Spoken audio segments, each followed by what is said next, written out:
ಮಧ್ಯಪ್ರಾಚ್ಯದಲ್ಲಿ ನಿಲ್ತಾ ಇಲ್ಲ ಸಂಘರ್ಷ. ವಿಪಕ್ಷ ನಾಯಕ ಅಶೋಕ್ ಈ ಬಗ್ಗೆ ಪ್ರತಿಕ್ರಿಯೆಯನ್ನು ಕೊಟ್ಟಿದ್ದಾರೆ. ಯುದ್ಧ ನಿಲ್ಲಬೇಕು ಅನ್ನೋದು ಭಾರತದ ನಿಲುವು, ಯುದ್ಧವೇ ಎಲ್ಲದಕ್ಕೂ ಪರಿಹಾರವಲ್ಲ ಅಂತ ಪ್ರಧಾನಿಯವರೇ ಹೇಳಿದ್ದಾರೆ.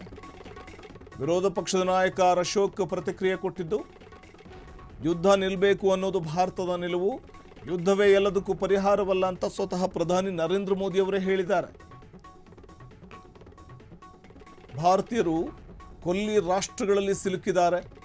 ಮೋದಿಯವರು ಎಲ್ಲ ದೇಶಗಳ ಜೊತೆ ಈ ಬಗ್ಗೆ ಚರ್ಚೆಯನ್ನ ಮಾಡಿದ್ದಾರೆ. ಕನ್ನಡಿಗರು ಮಧ್ಯಪ್ರಾಚ್ಯ ದೇಶಗಳಲ್ಲಿ ಸಿಕ್ಕಿಹಾಕೊಂಡಿದ್ದಾರೆ. ಅವರನ್ನು ಸುರಕ್ಷಿತವಾಗಿ ಕರೆತರುವಂತಹ ಪ್ರಕ್ರಿಯೆ ಕೇಂದ್ರ ಸರ್ಕಾರ ಮಾಡ್ತಾ ಇದೆ ಅಂತ ಹೇಳಿದ್ದು. ಈ ಬಗ್ಗೆ ಮೋದಿಯವರ ನೇತೃತ್ವದಲ್ಲಿ ಉನ್ನತ ಮಟ್ಟದ ಸಭೆ ಕೂಡ ಆಗಿದೆ ಅಂತ ಅಶೋಕ್ ಅಭಿಪ್ರಾಯ ವ್ಯಕ್ತಪಡಿಸಿದ್ದಾರೆ. ಎಲ್ಲರನ್ನೂ ಸುರಕ್ಷಿತವಾಗಿ ವಾಪಸ್ ಕರೆತರುವ ಕೆಲಸ ಆಗಲಿದೆ ಅಂದಿದ್ದಾರೆ. ನಾವು ಕೂಡ ಕೇಂದ್ರದ ಮೇಲೆ ಒತ್ತಡ ಹಾಕಿದ್ದೇವೆ. ಹಾಗಾಗಿ ಯಾವೆಲ್ಲ ಮಾರ್ಗಗಳಿವೆ ಸುರಕ್ಷಿತವಾಗಿ ಕರೆತರಲಿಕ್ಕೆ ಅಲ್ಲಿರುವಂಥ ಭಾರತೀಯರನ್ನ, ಕನ್ನಡಿಗರನ್ನ ಅನ್ನುವಂಥ ನಿಟ್ಟಿನಲ್ಲಿ ಉನ್ನತ ಮಟ್ಟದ ಸಭೆ ಕೂಡ ನಡೆದಿದೆ ಅಂದಿದ್ದಾರೆ.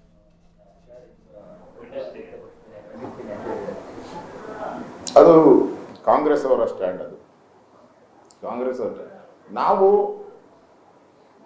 ಯುದ್ಧ ಆಗಬಾರ್ದು ಅನ್ನೋ ಪರವಾಗಿರೋ ಅಂಥವ್ರು, ಆಗಬಾರ್ದು ಅಂತ ಯುದ್ಧ ಆಗಬಾರ್ದು. ನಾವು ಎಲ್ಲರ ಜೊತೆ, ಇರಾನ್ ಜೊತೆನೂ ನಮ್ಮ ಸಂಬಂಧ ಚೆಂದಾಗಿದೆ, ಇಸ್ರೇಲ್ ಜೊತೆನೂ ಸಂಬಂಧ ಇನ್ನೂ ಚೆಂದಾಗಿದೆ. ಯಾಕೆಂದರೆ ಕಾರ್ಗಿಲ್ ಯುದ್ಧದಲ್ಲಿ ನಮ್ಮ ಜಯಕ್ಕೆ ಇಸ್ರೇಲ್ ಭಾಳ ಪ್ರಮುಖವಾದಂಥ ಕಾರಣ.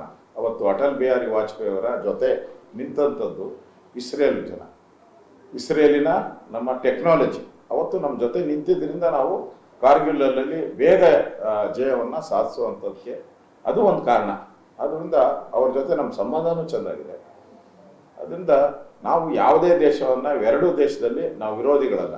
ಇಸ್ರೇಲ್ಗೂ ವಿರೋಧಿಗಳಲ್ಲ, ಇರಾನ್ಗೂ ವಿರೋಧಿಗಳಲ್ಲ. ಯಾಕಂದ್ರೆ ಅಲ್ಲಿಂದ ನಾವು ಕ್ರೂಡ್ ಆಯಿಲ್ನ ತರಿಸ್ಕೊತಾ ಇದ್ವಿ.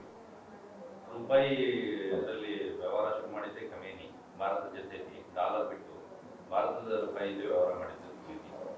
ಅದರಿಂದನೇ ನಮ್ಮ ಸಂಬಂಧ ಚೆಂದಾಗಿದೆ. ನಾವೇನೋ ಖಮೇನಿಗೆ ವಿರೋಧ ಇಲ್ಲ. ನಾವು ಅವರ ಆಡಳಿತ, ಅಲ್ಲಿನ ಸರ್ವಾಧಿಕಾರಿ ಆಡಳಿತ ಅವ್ರಿಗೆ ಸಂಬಂಧಪಟ್ಟಿದ್ದು. ಆದರೆ ವ್ಯಾವಹಾರಿಕ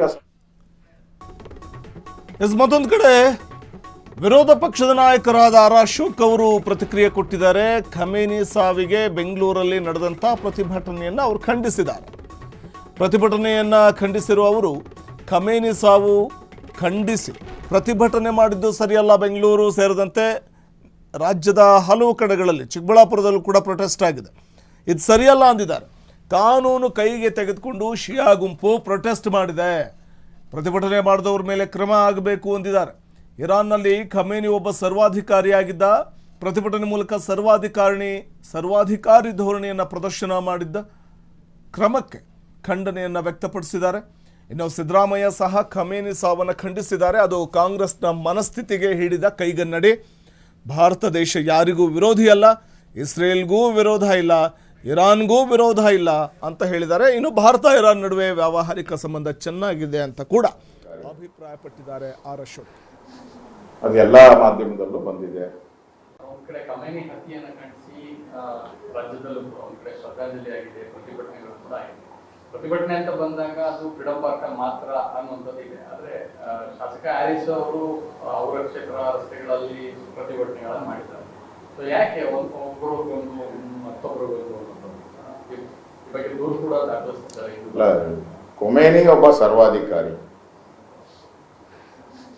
ಅದು ಎಲ್ಲ ಮಾಧ್ಯಮದಲ್ಲೂ ಬಂದಿದೆ. ಇಲ್ಲಿ ಪ್ರೊಟೆಸ್ಟ್ ಮಾಡಿದವರು ಒಂದು ರೀತಿ ಕಾನೂನನ್ನ ಉಲ್ಲಂಘನೆ ಮಾಡಿ ಅವರು ಒಂಥರ ಸರ್ವಾಧಿಕಾರಿಯ ಧೋರಣೆಯನ್ನೇ ಮಾಡಿದ್ದಾರೆ ಅಷ್ಟೇ. ಏನು ವ್ಯತ್ಯಾಸ ಇಲ್ಲ.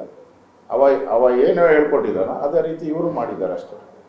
ಇದರಲ್ಲೇನು ವ್ಯತ್ಯಾಸ ಏನು ನನಗೇನು ಅನ್ಸಲ್ಲ. ಮಾಡಬಾರ್ದಾಗಿತ್ತು. ರಿಜಿಸ್ಟ್ರೇಡ್ ಪೊಲಿಟಿಕಲ್ ಪಾರ್ಟಿಗೂ ಮಾಡೋಕ್ಕೆ ಅವಕಾಶ ಇಲ್ಲ. ಅಂಥದ್ದನ್ನ ಇವರು ಕಾನೂನನ್ನ ಕೈಗೆ ತಗೊಂಡು ಮಾಡಿರೋವಂಥದ್ದು ಅಕ್ಷಮ್ಯ. ಕ್ಷಣ ಕ್ಷಣದ ಸುದ್ದಿಗಳಿಗಾಗಿ ಫ್ರೀಡಂ ಟಿವಿ ಸಬ್ಸ್ಕ್ರೈಬ್ ಮಾಡಿ, ಲೈಕ್ ಮಾಡಿ ಹಾಗೂ ಫಾಲೋ ಮಾಡಿ. ಹೊಸ ಸುದ್ದಿಗಳ ನೋಟಿಫಿಕೇಶನ್ಗಾಗಿ ಬೆಲ್ ಐಕಾನ್ ಮೇಲೆ ಕ್ಲಿಕ್ ಮಾಡಿ.